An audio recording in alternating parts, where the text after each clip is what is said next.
Just ahead on a special edition of American Black Journal, we are on the road for a frank conversation about minorities in media. How many African Americans are reporting the news or making decisions about coverage? Plus, what's the status of the black press and African American TV programs? Stay right there. American Black Journal on the road starts now. American Black Journal on the road is funded by the W.K. Kellogg Foundation, a partner with communities where children come first. How does diversity bring energy to us all? At DTE Energy, we believe that it's the contributions of all that build great communities. As a company, we grow stronger by welcoming the unique perspectives of everyone. As community members, we support our state's broad culture and heritage. From working closely with women and minority-owned suppliers to embracing our local cultures, DTE Energy is powering diversity. The DTE Energy Foundation is a proud sponsor of Detroit Public Television. Masco Corporation is proud to manufacture innovative and environmentally friendly products for the home. Delta faucets, craft-made in Merillat cabinets, and Behr brand paints have all been designed with you in mind. Masco and its family of companies, serving Michigan communities since 1929. This program is also made possible by the John S. and James L. Knight Foundation.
Good evening and welcome to CPT, television's newest experiment in the newest color, black. This week we're going to have Brother George Kirby, Brother Earl Grant, and we're going to examine the voting patterns of the brother in next Tuesday's election. Sandy, what's on the grapevine? What famous conductor specially composed an African Mass and will conduct it locally this Sunday? Abe, what's in the news tonight? Local black brother calls for back pay for slave ancestors.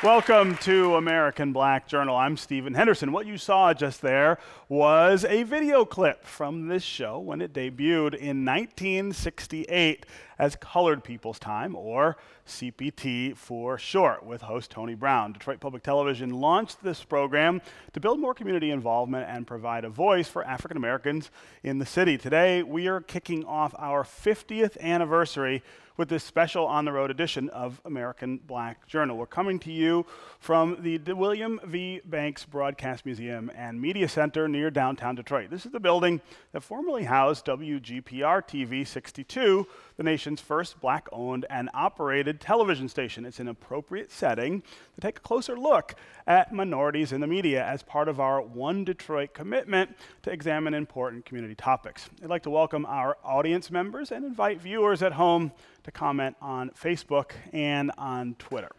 In 1968, the Kerner Commission released its report on the causes of the civil disorders in Detroit and other cities. The group recommended the hiring and training of more black journalists to give African Americans a voice in mass media. The commission also advocated for more coverage of the black community and of racial issues. So, where do we stand 50 years later? Here's a One Detroit report.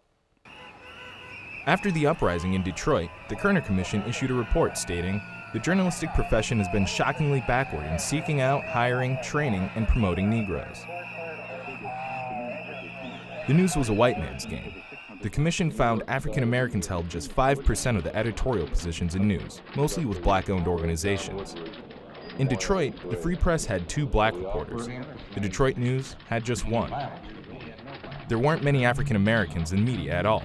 I remember Martha Jean the Queen, who was on the radio. Remember, that was basically where most of the African Americans were on the radio. They were not on television.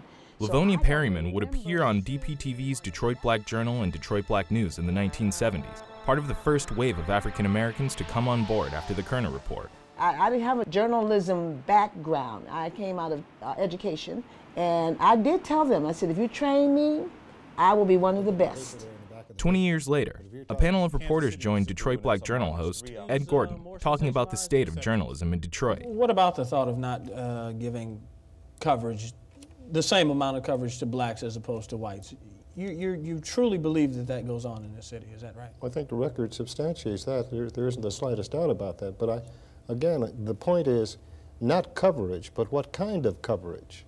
Okay. And the rule, unfortunately, is the negative about blacks is going to be prominently used. And displayed. The positive is frequently ignored. And I have a definition. At that time, a National Association of Black Journalists survey found that in the Detroit area, 12.6% doing news were African American, although they made up 22% of the population. I know I'm speculating. Leap ahead 2 more decades, and more strides have been made. But recently, some see efforts sliding back a bit. I'm afraid that it has fallen behind.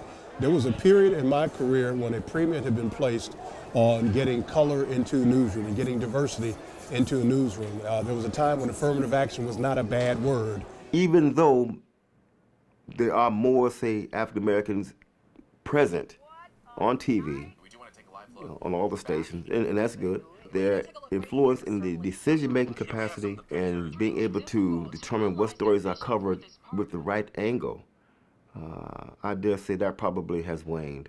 A recent survey by the American Society of News Editors found African American news decision makers made up 28% at the Free Press and 11% at the Detroit News, while our informal survey found about 1/4 to 1/3 of news decision makers are African American at channels 2, 4, and 7, with just a few in upper management. History professor and Detroiter Keith Dye wants to know, with parts of Detroit on the upswing, who's covering the rest? So I can understand the enthusiasm about downtown Detroit and Midtown. I'm all for that.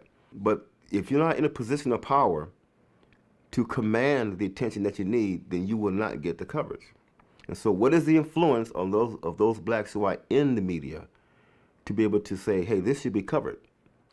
Joining me now are Vicki Thomas, who's NABJA Region 2 Director and City Beat Reporter at WWJ CBS Radio here in Detroit. Also with us is Luther Keith. He's the Executive Director of Arise Detroit, a former Detroit News editor and founding director of the Journalism Institute for Minorities at Wayne State University, and Sheila Cockrell, who is president of Crossroads Consulting and Communications Group and former Detroit City Council member, also runs an organization called Citizen Detroit. Thanks for being here, all of you.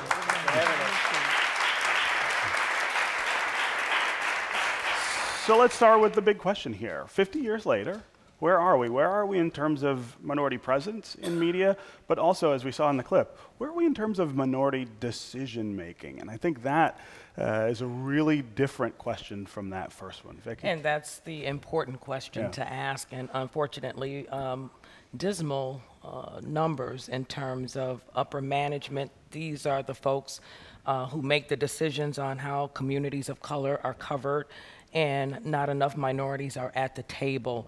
NABJ does a diversity census. The last one was done in 2012 by our former president, Bob Butler, and he found that there were like 12% of management up in newsrooms, and at that time the population of minorities was about 35%, so you can see the disparity there. Yeah. So we have a long way to go, definitely. Yeah. Luther, you were an editor at the Detroit News. One of the people I sort of claim as a role model for my career. Claim that on me? You're a little older than I am. But things were different when you were coming up than they were when I was coming up, but we still are kind of in the same place. I think somebody who started my journalism career back in the 70s, when, if you saw the movie The Post, we actually worked on typewriters when I started. So, but I look at it like this. We aren't where we were. We aren't where we should be. We lost momentum, as we heard Cliff Russell say in that clip. In the 90s, there's a point in time when affirmative action was a good thing. I would go to the ASC conventions or NABJ national conventions, and there was this great buzz of excitement about diversity. Then we hit some economic hard times, and people start peeling staffs back, and black folks got hit hard, and minorities got hit hard. And I think, quite frankly, that we've lost it as a priority with other things have come along. But I think this is a good time to refocus. I mean, a lot of black folks and other minority folks doing great journalism today. We have editors. I mean, when I started at the Detroit News, there were 0 black editors. I mean, I was the first one and actually didn't want to be an editor, but I figured if I didn't take the job, nobody else would. So I don't want to be an editor. But so I think it's important that we have to understand that the media in all of its form is the most powerful force on the planet. The most powerful, it elects presidents, it takes down governments. And so, as I often say, the people who control that have tremendous power. They affect how we think about other people, how other people think about us, and how we think about ourselves. And it's only fair and proper, as I've said many times, if we're going to have an American society that reflects all these great values, we must have a diverse media with black folks and people of color in positions of power. But no one likes to give up power. And so that's something we really have to continue to work at. Sheila, I want to go back to 1968 with you because you were here in the city, you were here for 67. And I want to talk about message and messaging, both in terms of the role they played during the rebellion in 67 and then the role they started to play as we try to rebuild the city, right? You know, reshape the city to be a more inclusive place. Talk about the themes that people were thinking about then and sort of how they echo now. Well, one of the things looking at the, so the survey that you showed of the era was thinking about the number of sources where black voices and black power, if you were being manifest to people in the city. There was Scope magazine with Jim Ingram and Ken Hamlin. There was the League of Revolutionary Black Workers who took over the South End. There was the Inner City Voice. I mean, there was the Chronicle. There were these, and there was certainly Martha Jean the Queen. There were these entities that really helped shape the narrative and explain for the black community sort of what the powers that be downtown were doing. My dealing around issues of police brutality with particularly the Free Press, the news you didn't even bother with. I mean, they were like just the side of the Klan in that era. The Free Press, you had to deal with sort of proving the case that there was police brutality, and it took time and time again to go back to the editor and the writers to get people to like believe the data that we had gotten out of the police department. So there was an expectation that things that impacted the African American community or black community in that era had to be proven beyond a shadow of a doubt. But I'll never forget seeing Bob Bennett and Bill Black and people like that in these venues where there was nobody else of color. And remember, particularly when my late husband called a judge a honky-dog fool in 1968 because of a case where a judge set a confiscatory bond. And I will never forget the look of sheer shock on the face of all these white reporters. And Bill Black and Bob Bennett were like right there, and they were covering They it. saw it a little differently, right? You know, I wonder what the role of the media industry and its decline plays in minority voices. I mean, I assume there are fewer minority young people deciding to pursue careers in media because there are fewer jobs, fewer opportunities, and so that maybe makes it a little worse. What do you guys see at NABJ? We see that a lot of folks are going for it. We have the largest convention for journalists of color in the country, and the young people that come to our conventions for the career fair, they are seasoned, they are ready, they are getting jobs, and in some cases they are hired on the spot. But I think too, social media has played a role in it. Consolidation has certainly hurt in terms of the positions that are available, because typically when you're the first one in the last one in the door, you're the first one out the door when they start cutting positions. So we're very proactive, even as the regional director and former Detroit chapter president. I've taken the initiative to write letters when the Free Press and the News were cutting back on staff, to let them know that we're watching and we want you to take into consideration a diverse workforce. So, you know, it's still very tough. We have a long way to go, and I think we'll do better, but it takes organizations like NABJ. We train our student journalists, we train high school students, we train college students. So we're doing our part, and we challenge those decision makers at the network level. You know, local journalists, we're advocates for our membership.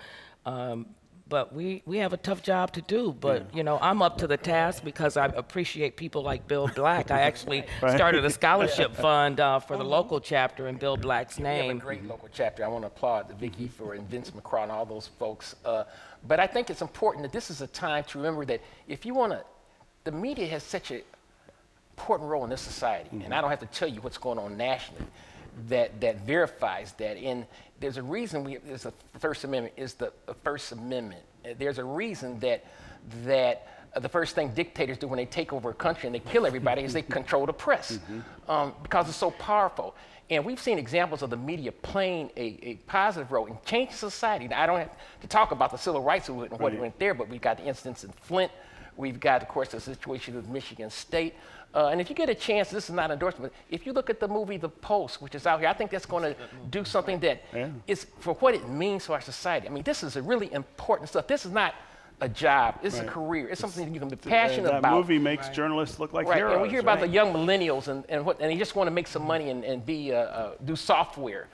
But I think that still inside these young people, their beats are hard. People want to make change, want to make a difference. And there are not many places where you can do that as you can when you are a journalist. Yeah. Sheila, your work with Citizen Detroit is about trying to make sure Detroiters are informed about decisions that they make, the votes that they cast. That's kind of a media role. And I'm curious about how you see the media informing the people that you're dealing with at Citizen Detroit.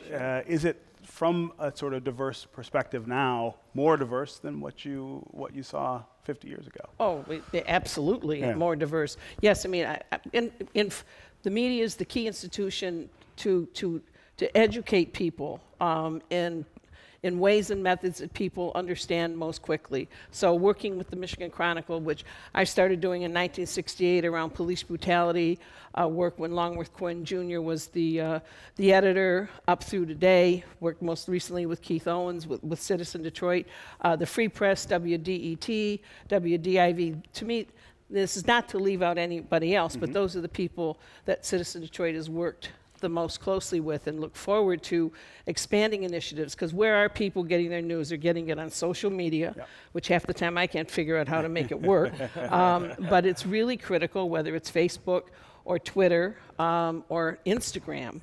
We just, at our Citizen Assembly on Saturday, we did Instagram for the first time. I did not do Instagram.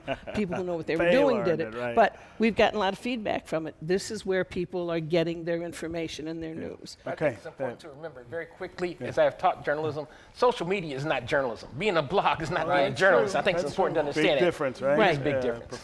Professional matter. Right. But if you look on particularly on Twitter, where you read Charles Blow and other people, you're Most getting journalists are there. Yes, and you're getting strong voices there. Okay, I kept this panel in time, right? That was the challenge. And I would be remiss if I did not tell everybody that the NABJ convention will be right here in Detroit. That's right. In August, August 1st through the 5th. Very big deal. I worked hard to get it here, and so we want your support. We want the community to be engaged. Those students will be here getting trained by professional journalists, and I'm just extremely excited. We'll have newsmakers in town. It's going to be a real high point. And one of the things that NAB also does is we honor our own, and Stephen was our Journalist of the Year. A million years ago. All right, thanks to all three of you for being here. Thank you, Stephen. The Kerner Commission report recommended increasing communication across racial lines to destroy stereotypes. On a 1991 episode of Detroit Black Journal, a panel of African Americans in local media talked about the stereotypical images of blacks that were prevalent in the news, in film, and in advertising. In '68, we've had a tremendous influx of blacks in the media, the mainstream media, as well as the black media. Well, Has that had any impact at all? Certainly it's had some impact. It has sensitized newsrooms, more or less, and I'm one of those that thinks less. But let's remember that when you say a tremendous influx, by the latest survey I saw means that the number of blacks employed by the so-called major media has grown from 2% in newsrooms to just under 7%. That, in my judgment, is not a tremendous influx, particularly in major markets like Detroit, where there's such a large minority population. Let me bring Robert McTire into the Michigan Chronicle. You see your role as trying to correct that imbalance? Absolutely. And I wanted to kind of tag on to what Bill mentioned, too. I think, too, that there's a polarization that has taken place in newsrooms in this country in the last 20 years. And I think that the black press now more than ever has a significant role in providing an image, a perception of what exists in the black community and the things that go on that is not clearly sometimes covered in what's called the majority media. And I think another thing is that you have to recognize in Detroit, for instance, the percentage of black population, it's over 70%. So obviously when there are reports of crime, which is the bread and butter of the news media, fires and killings and that sort of thing, obviously blacks are featured in those because we are the majority population. The Michigan Chronicle has been a voice of the African American community here since 1936. Joining me now is the newspaper's associate publisher and chief operating officer, Kathy Ned. Welcome to American Black Journal. Thank you. Thank you for having me. Yeah. So as I said there, the Chronicle's been around since 1936. That's way before 1967 and before 1968. I'm curious. And before I was born. And before, yes. Well, of course it was. I'm curious, though, whether the things that happened here in 1967 changed the way that the Chronicle saw its role in Detroit and sort of maybe asked a little more of the Chronicle in terms of being that voice, not just to the African American community, but the voice of the African American community to the majority community. I don't think it changed. I think it enhanced what it was doing at the time. 1967 riots, of course, they covered it in 1971. Remember, we had the riots in Attica, and the Michigan Chronicle was credited as being part of the group that helped to settle that. It also supported Mayor Young quite fiercely, as well as the labor unions and the Democratic Party. So I think it just made them realize that we really have to have a voice even more so now than before. Yeah. I can remember people, when I was a kid, referring to the Chronicle as the green sheets, right? Harkening back to the time when you went from town to town and read them because that was where you could find accommodations, right? Hotels that would rent a room to you, or restaurants that wouldn't put you out.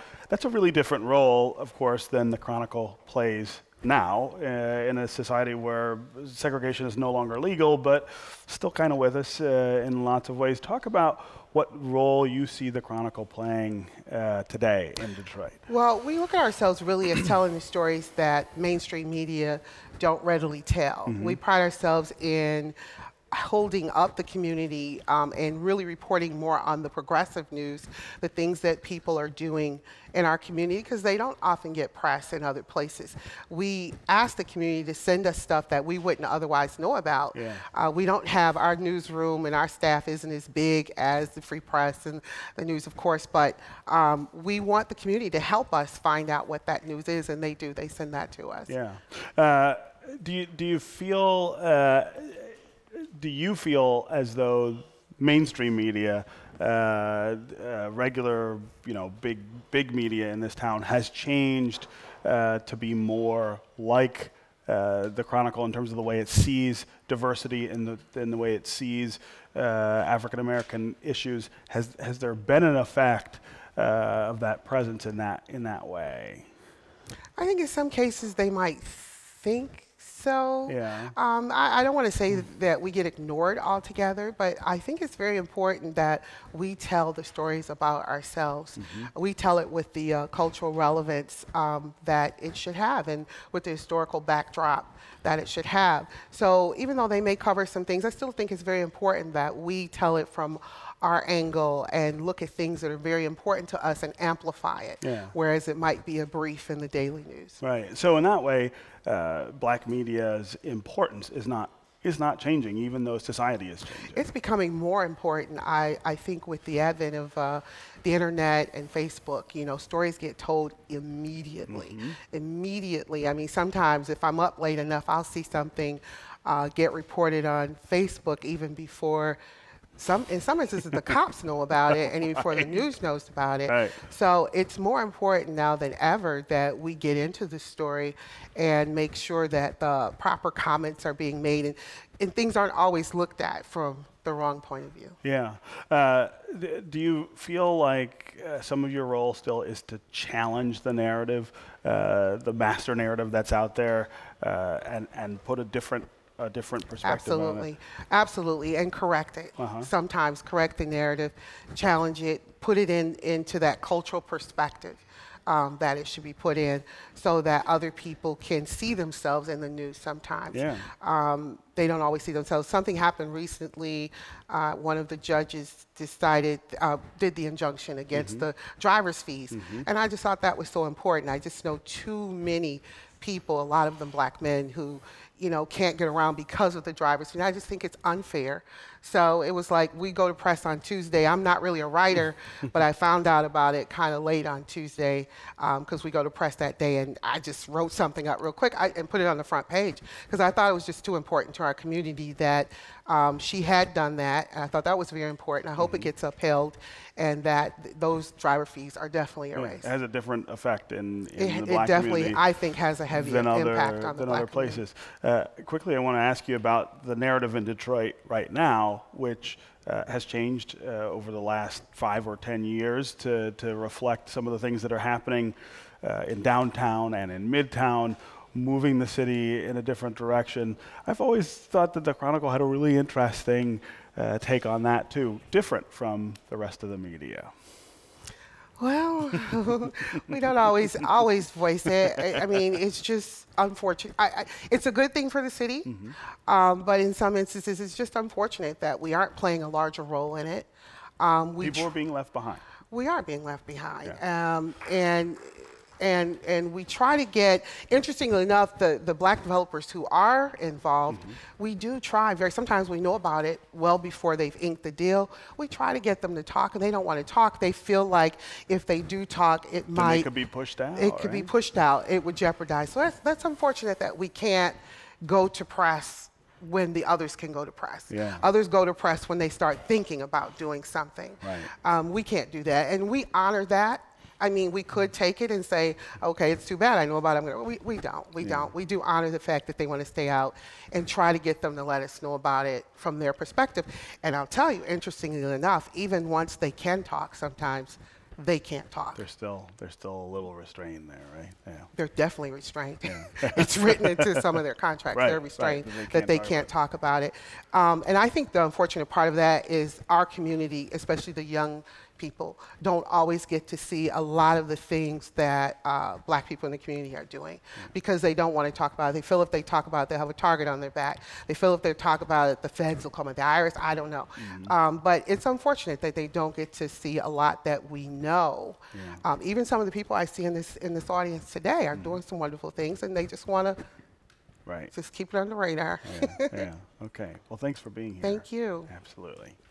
Of course, one of the ways for African Americans to tell our stories and break down stereotypes is by producing radio and television programs about the black experience. That was the topic of discussion on a 1993 Detroit Black Journal show featuring trendsetters in local black television programming. Take a look. We have Transition. We have Detroit Black Journal. We have other programs. How good a job are we doing? Oh, we're doing a fair job. Not a good job, a fair job. in the face of the obstacles that we encounter. I think we could do a much better job.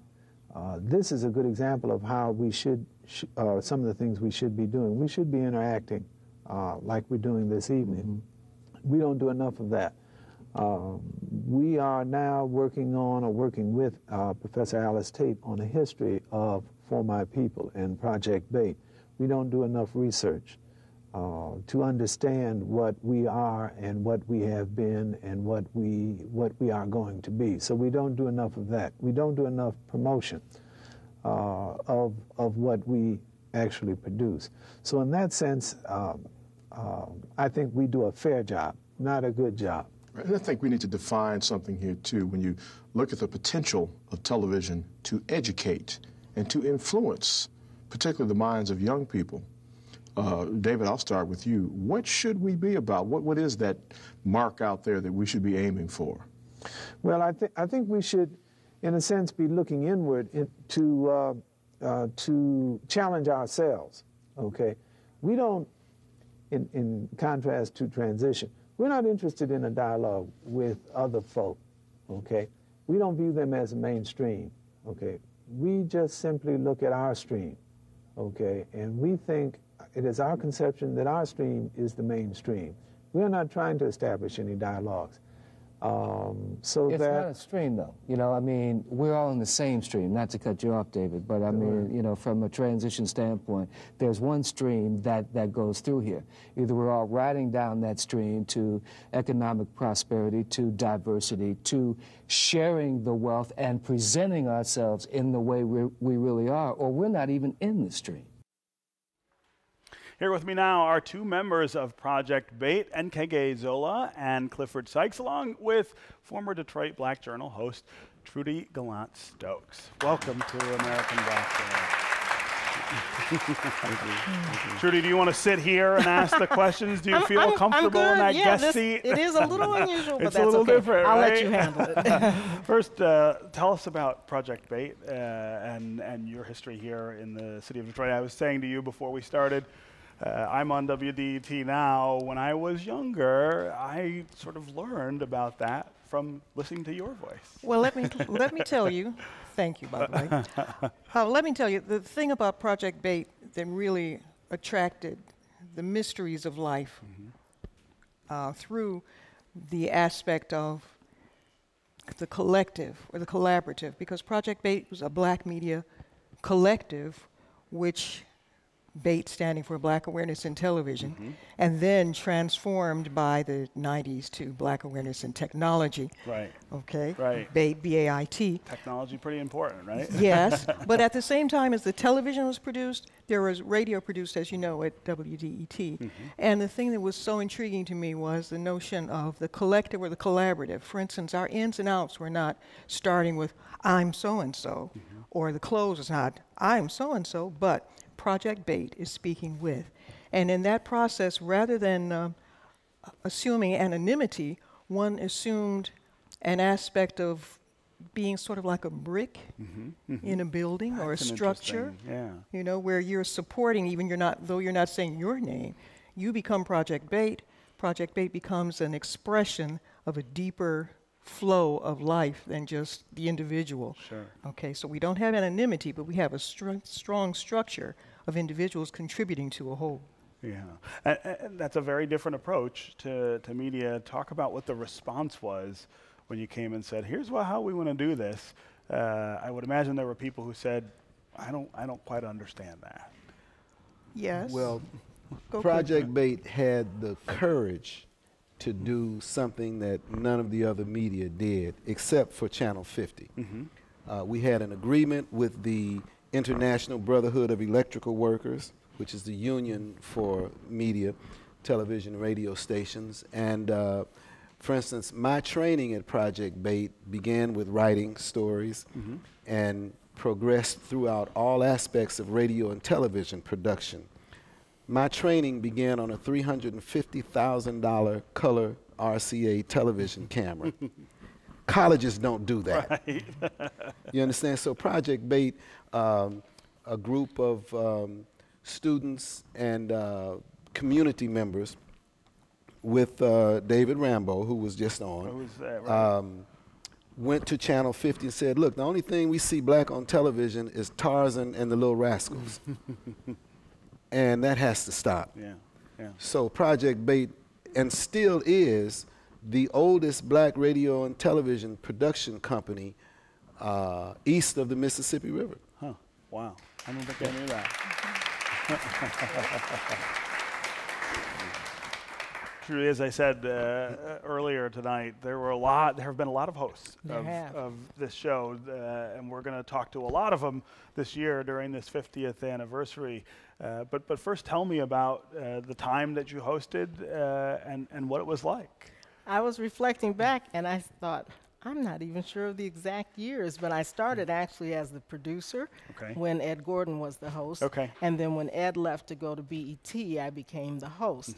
So it was, hey, I was just a child. It was late 80s, early 90s. But I know in particular, I remember we worked on a special. Unfortunately, the crack epidemic was just starting, so we did a special on that. And just trying to come up with unique perspectives with whatever was going on in the general news community, but from a different perspective. The debate over casino gambling had started, so I know we had Mayor Young on and many of the people who were pushing for that. So once again, still trying to come up with a different angle, maybe the same news stories that are being covered in the general media, but we tried to take a different perspective. Yeah, yeah. So, I mean, all three of you have worked in this space where you're making sort of affirmative decisions to discuss African-American issues and sort of push them out to the larger community.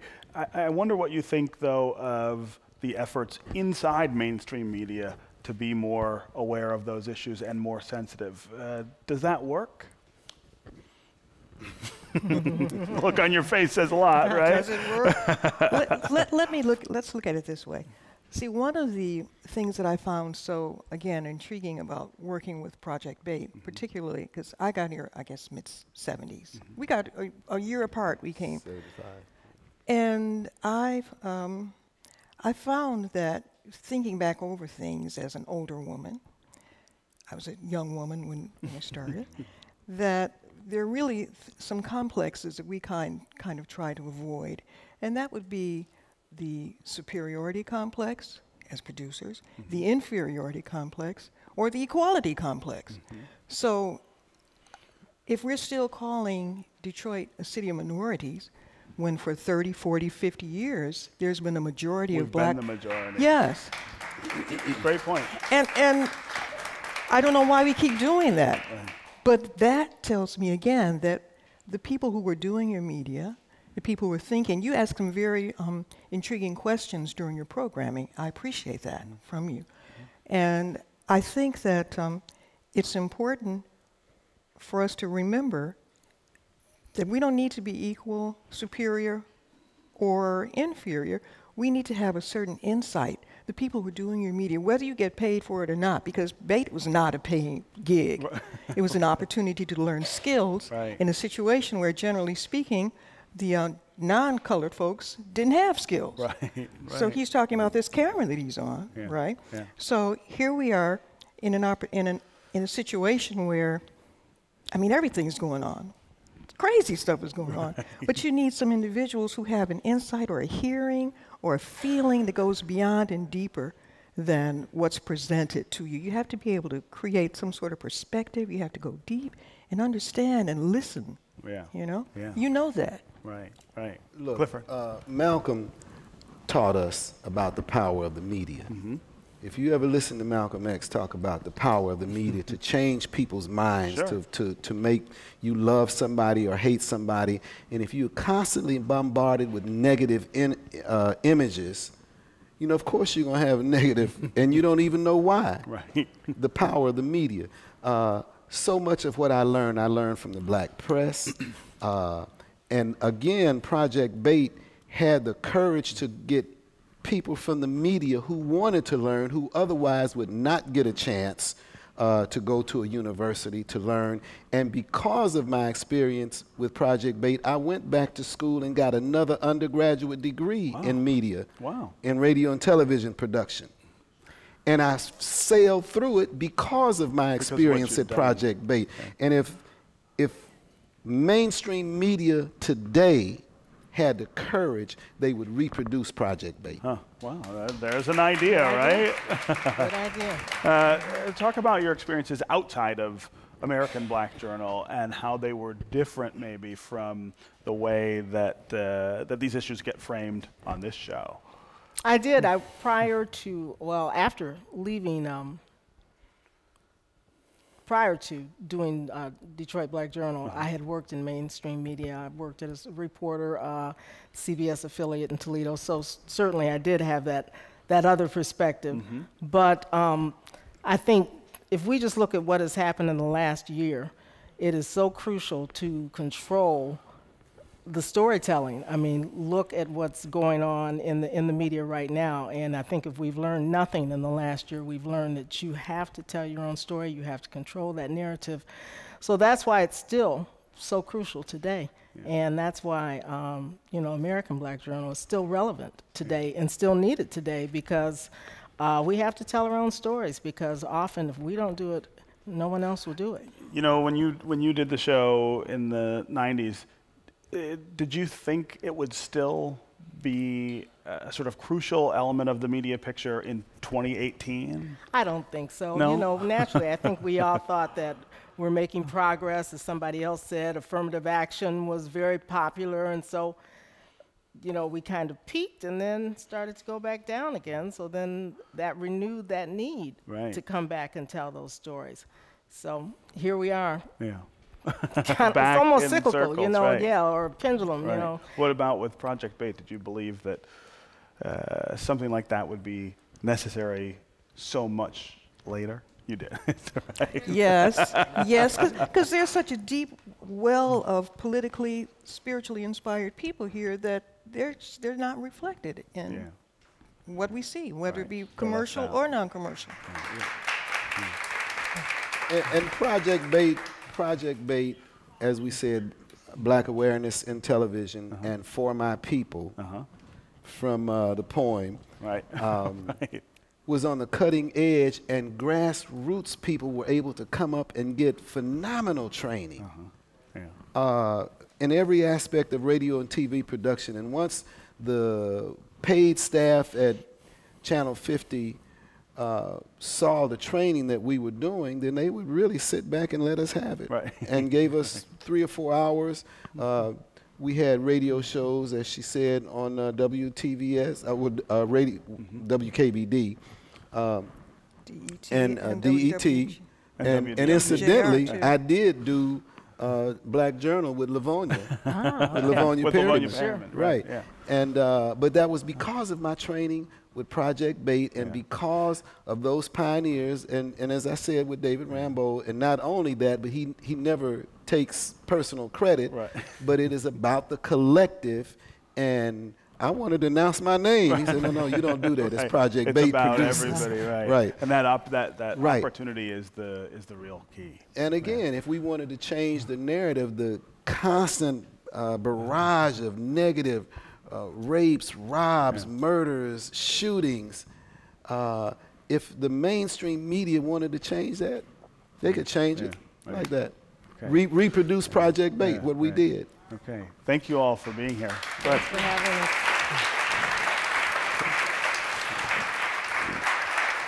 As I mentioned at the top of the show, we're at the former WGPR television station, and we're actually sitting in the same studio where programs like the popular dance show The Scene were produced. Now, more than 40 years after its debut, the station's history has been preserved in a museum named after WGPR's founder, Dr. William V. Banks. March 1950.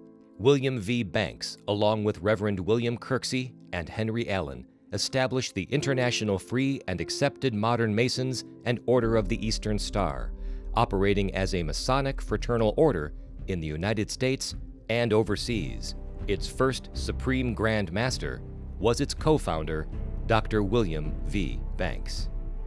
Banks built up the holdings of the International Masons, bought office buildings in downtown Detroit, but his path to media ownership began 14 years later in 1964, when he leveraged these holdings to purchase WGPR 107.5 FM, Detroit's first black-owned FM radio station.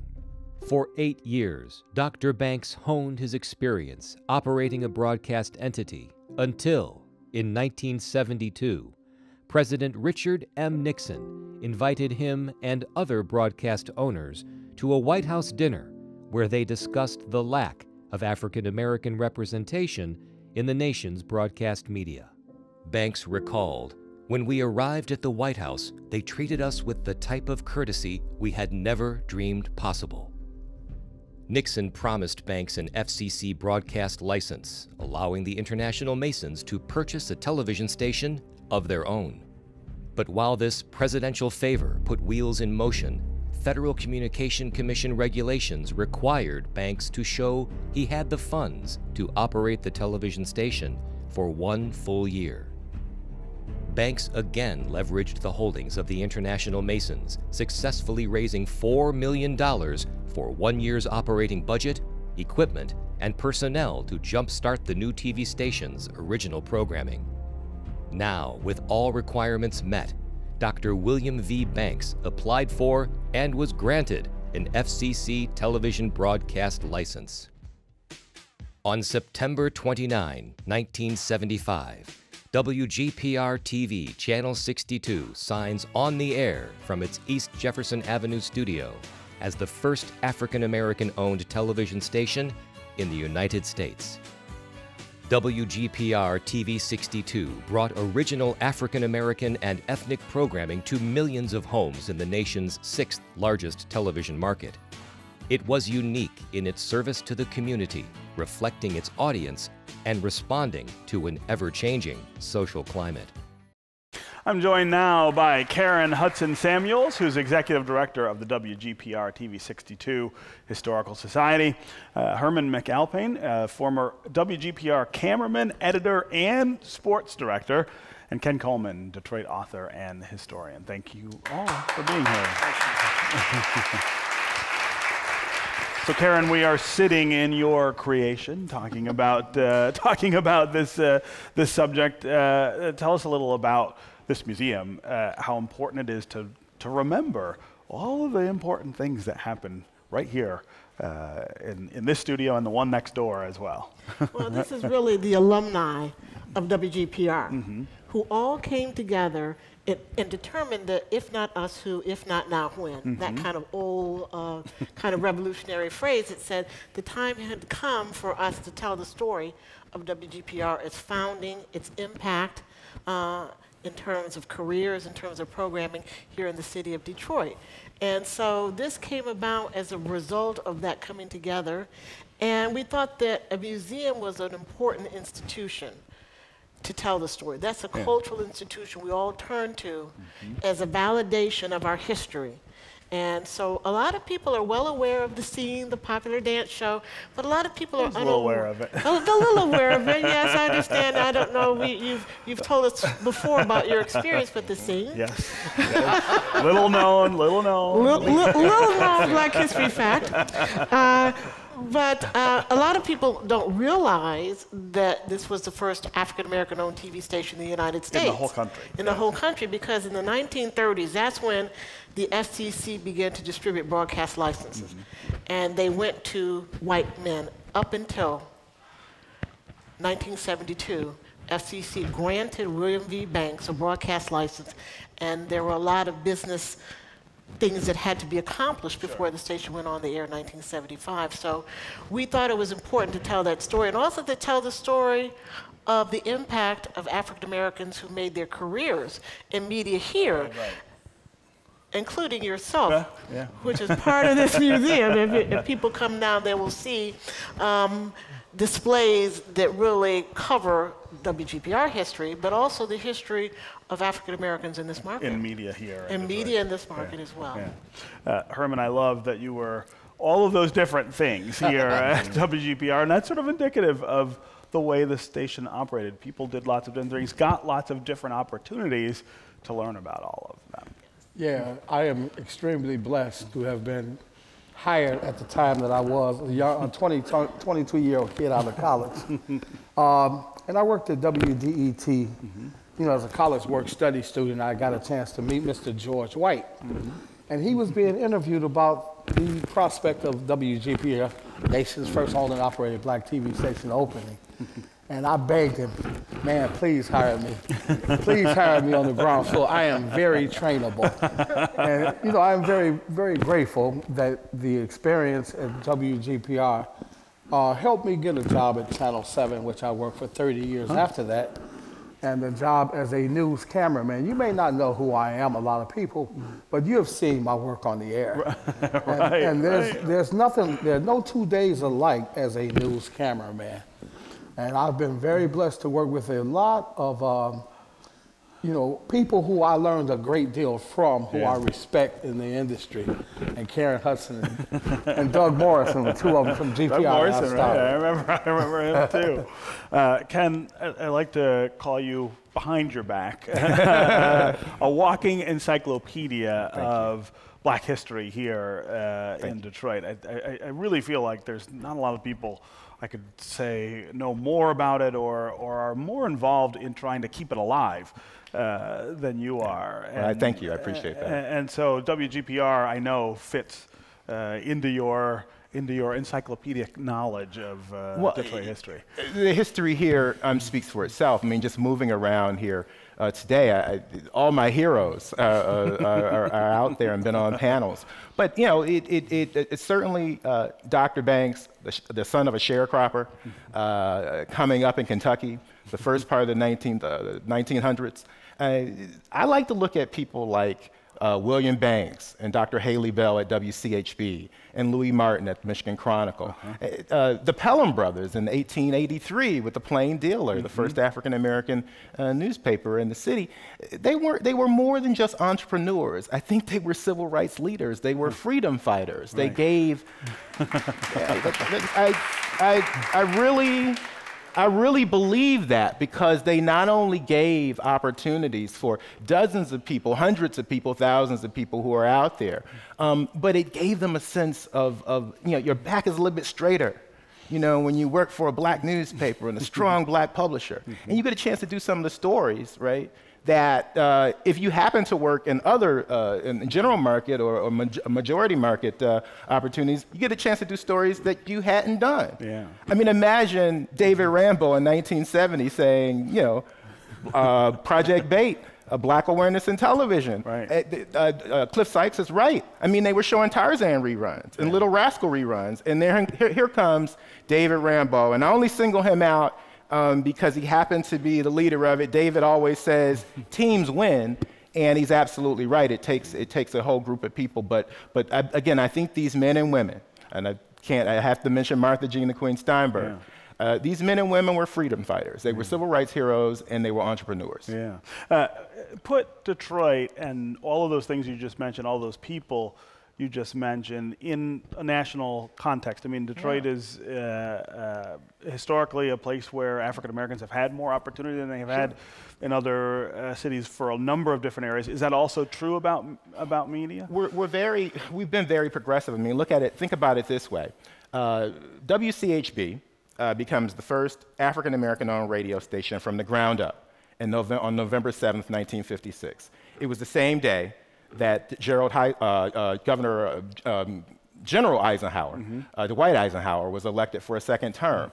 I mean, we continue to have and had great moments in our nation's history at the time when we were suffering, you know, upheaval. Yeah. I remember a time when, you know, listening to people like Martha Jean the Queen and Jay Butler and Donnie Simpson and the late Ray Henderson, sitting around talking to those folks about being on air in the 1960s and, you know, being upset with management about not having a black general manager.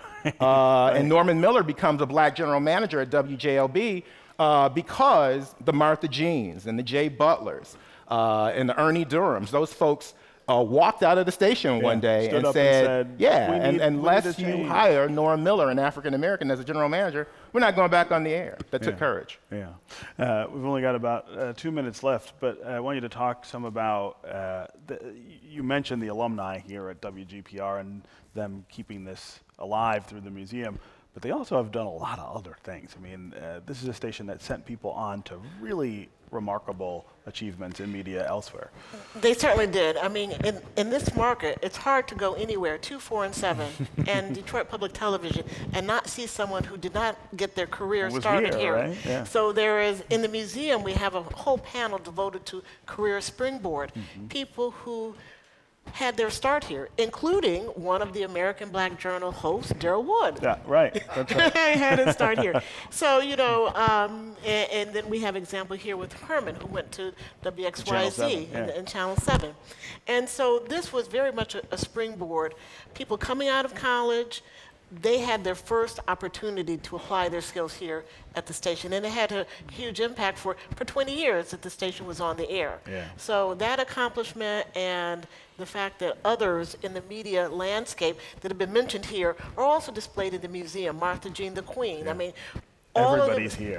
We're trying to touch as many as we can, and certainly it's an important milestone that American Black Journal is celebrating this year with the achievement, and we've certainly heard from people talk very eloquently about the impact and the influence and power of the media. Yeah. All right, one day we'll dig out that tape of me on the scene and we'll play that on the show. He was on the scene. It's in his mother's basement. So somewhere, right?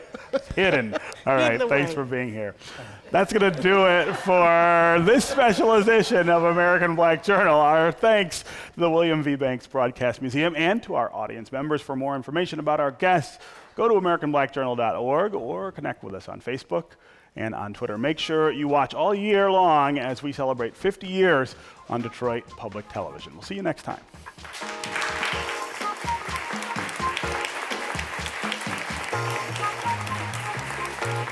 As American Black Journal looks ahead at the next 50 years, we want to hear from you, the viewers.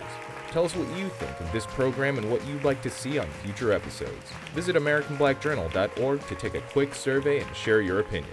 Thank you.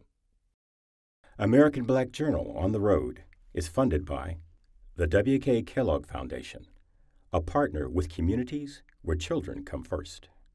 How does diversity bring energy to us all? At DTE Energy, we believe that it's the contributions of all that build great communities. As a company, we grow stronger by welcoming the unique perspectives of everyone. As community members, we support our state's broad culture and heritage. From working closely with women and minority-owned suppliers to embracing our local cultures, DTE Energy is powering diversity. The DTE Energy Foundation is a proud sponsor of Detroit Public Television. Masco Corporation is proud to manufacture innovative and environmentally friendly products for the home. Delta faucets, craft-made in Merillat cabinets, and Behr brand paints have all been designed with you in mind. Masco and its family of companies, serving Michigan communities since 1929.